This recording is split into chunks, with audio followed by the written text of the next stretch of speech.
ಜಾಮೀನು ಸಿಕ್ಕಿದ್ರೂ ತಪ್ಪದ ಟೆನ್ಷನ್ ಮತ್ತೆ ಹೈಕೋರ್ಟ್ ಮೆಟ್ಟಿಲೇರಿದ್ಯಾಕೆ ಎಚ್ ಡಿ ರೇವಣ್ಣ ಕಾಂಗ್ರೆಸ್ನವರು ಪಿತೂರಿ ಮಾಡಿದ್ರು ಎಂಬ ಪ್ರಜ್ವಲ್ ಆರೋಪಕ್ಕೆ ಕೈ ನಾಯಕರ ತಿರುಗೇಟು. ಈ ಸುದ್ದಿಗಳನ್ನು ನೋಡೋಣ ರಾಜಕೀಯ ನ್ಯೂಸ್ ಟಾಪ್ 9 ನಲ್ಲಿ. ಜಾಮೀನಿನ ಮೇಲೆ ಜೈಲಿಂದ ಹೊರಗಿರುವ ಶಾಸಕ ಎಚ್ ಡಿ ರೇವಣ್ಣಗೆ ಇನ್ನೂ ಟೆನ್ಷನ್ ತಪ್ಪಿಲ್ಲ. ಶಾಸಕ ಎಚ್ ಡಿ ರೇವಣ್ಣ ವಿರುದ್ಧ ಈವರೆಗೆ 2 ಎಫ್ಐಆರ್ ದಾಖಲಾಗಿದೆ. 2 ಪ್ರಕರಣ ರದ್ದು ಕೋರಿ ಹೈಕೋರ್ಟ್ಗೆ ಎಚ್ ಡಿ ರೇವಣ್ಣ ಅರ್ಜಿ ಸಲ್ಲಿಸಿದ್ದಾರೆ. ಪ್ರಕರಣದಲ್ಲಿ ಹುರುಳಿಲ್ಲ, ರಾಜಕೀಯ ಪ್ರೇರಿತವಾಗಿದೆ ಅಂತ ಅರ್ಜಿ ಸಲ್ಲಿಸಿದ್ದಾರೆ.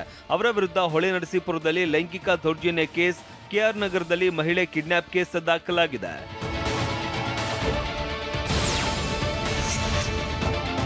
ಸಂಸದ ಪ್ರಜ್ವಲ್ ರೇವಣ್ಣಗೂ ನಮಗೂ ಯಾವುದೇ ಸಂಬಂಧ ಇಲ್ಲ ಅಂತ ಮೈಸೂರಿನಲ್ಲಿ ಜೆಡಿಎಸ್ ಕೋರ್ ಕಮಿಟಿ ಅಧ್ಯಕ್ಷ ಜಿಟಿ ದೇವೇಗೌಡ ಹೇಳಿದ್ದಾರೆ.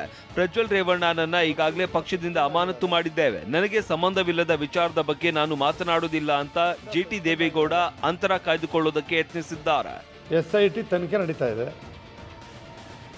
ಆದ್ರಿಂದ ಆ ವಿಚಾರವೇ ನಮಗೆ ಸಂಬಂಧಪಟ್ಟದ್ದಲ್ಲ. ನಿಮ್ಮ ಉಬ್ಬಿದ ರಕ್ತನಾಳಗಳ ಸಮಸ್ಯೆಗೆ ಎವಿಸ್ ಆಸ್ಪತ್ರೆಯಲ್ಲಿ ಕೇವಲ 30 ನಿಮಿಷದ ಲೇಸರ್ ಚಿಕಿತ್ಸೆಯೊಂದಿಗೆ ಮುಕ್ತಿ ಹೊಂದಬಹುದು. ಹೆಚ್ಚಿನ ವಿವರಗಳಿಗಾಗಿ ಸಂಪರ್ಕಿಸಿ 8088837300. ದೇವೇಗೌಡರು ಖಡಕ್ ವಾರ್ನಿಂಗ್ ಕೊಟ್ಟಿದ್ದರು.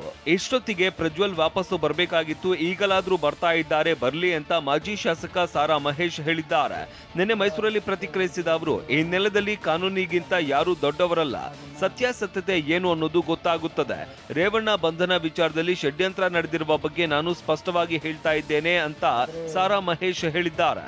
ರೇವಣ್ಣ ಅವರ ವಿಚಾರದಲ್ಲಿ ಕುತಂತ್ರವನ್ನು ಮಾಡಿ ಏನೋ ದೊಡ್ಡ ಸಾಧನೆಯನ್ನು ಮಾಡಿದ್ದೀವಿ ಏನೋ ಅಂತ ಕೆಲವು ಅಧಿಕಾರಿಗಳು ಮಾಡ್ತಾ ಇದ್ದಾರೆ. ಆದಷ್ಟು ಬೇಗ ಅದರ ಸತ್ಯಾಸತ್ಯತೆ ಹೊರಗೆ ಬರುವಂಥದ್ದಾಗಿದೆ.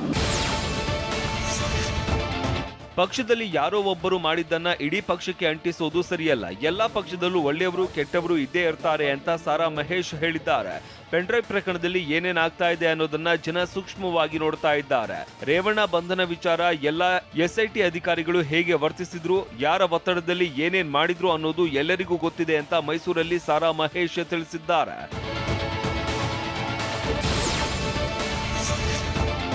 ಕಾಂಗ್ರೆಸ್ನವರು ಪಿತೂರಿ ಮಾಡಿದ್ದಾರೆ ಎಂಬ ಪ್ರಜ್ವಲ್ ರೇವಣ್ಣ ಆರೋಪಕ್ಕೆ ಕೈ ನಾಯಕರು ಕೆಂಡ ಕಾರಿದ್ದಾರೆ. ಪ್ರಜ್ವಲ್ ರೇವಣ್ಣ ಆರೋಪಕ್ಕೆ ತಿರುಗೇಟು ಕೊಟ್ಟ ಸಚಿವ ಶಿವರಾಜ್ ತಂಗಡಗಿ ವಿಡಿಯೋ ಮಾಡೋಕೆ ನಾವು ಹೇಳಿದ್ವಾ ಅಂತ ಪ್ರಶ್ನಿಸಿದ್ದಾರೆ. ಹಿರಿಯ ನಾಯಕರಾದಂಥ ರಾಹುಲ್ ಗಾಂಧಿ ಅವರು ಮತ್ತು ಹಾಗೂ ಎಲ್ಲ ಹಿರಿಯ ನಾಯಕರುಗಳು ಏನು ಓಪನ್ ವೇದಿಕೆಗಳಲ್ಲಿ ಈ ಒಂದು ವಿಚಾರಗಳನ್ನ ಪ್ರಚಾರ ಮಾಡೋದಕ್ಕೆ ಪ್ರಾರಂಭ ಮಾಡಿದ್ರು, ಚರ್ಚೆ ಮಾಡೋದಕ್ಕೆ ಪ್ರಾರಂಭ ಮಾಡಿದ್ರು, ಒಂದು ರಾಜಕೀಯದ ಪಿತೂರಿ ಮಾಡೋ ಅಂತ ಕೆಲಸನ ಮಾಡಿದ್ರು. ಕಾಂಗ್ರೆಸ್ ಅವರು ವಿಡಿಯೋ ಮಾಡ್ಕೊಂತ ಹೇಳಿದ್ರ,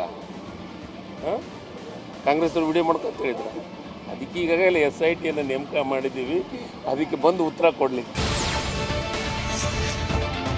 ಅಶ್ಲೀಲ ಪೆನ್ಡ್ರೈವ್ ಹಂಚಿಕೆ ಪ್ರಕರಣ ಸಂಬಂಧ SIT ಮತ್ತಿಬ್ಬರನ್ನ ಅರೆಸ್ಟ್ ಮಾಡಿದೆ. ನವೀನ್ ಗೌಡ ಹಾಗೂ ಚೇತನ್ ಅನ್ನ SIT ಅಧಿಕಾರಿಗಳು ಹೈಕೋರ್ಟ್ ಆವರಣದಲ್ಲೇ ಬಂಧಿಸಿದ್ದಾರೆ. ಮತ್ತೊಂದು ಕಡೆ SIT ಅಧಿಕಾರಿಗಳು ನಿನ್ನೆ ಏಕಕಾಲಕ್ಕೆ ಹಾಸನ ಜಿಲ್ಲೆಯ 3 ಕಡೆ ದಾಳಿ ಮಾಡಿದ್ದಾರೆ.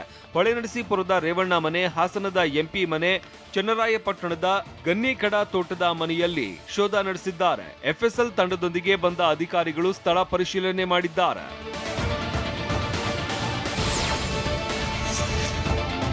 ಮಂಗಳೂರಿನಲ್ಲಿ ಮಸೀದಿ ಖಾಲಿ ಹೊಡಿತಾ ಇದೆ, ಆದ್ರೆ ರಸ್ತೆಗೆ ಬಂದು ನಮಾಜ್ ಮಾಡಲಾಗುತ್ತೆ.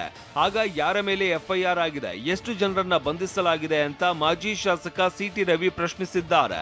ನಾಳೆ ರಸ್ತೆಯಲ್ಲಿ ಮಂಗಳಾರತಿ ನಡೆದ್ರೆ ಇದಕ್ಕೆ ಯಾರು ಪ್ರಚೋದನೆ ಕೊಡ್ತಾ ಇರೋದು ಅಂತ CT ರವಿ ಪ್ರಶ್ನಿಸಿದ್ದಾರೆ.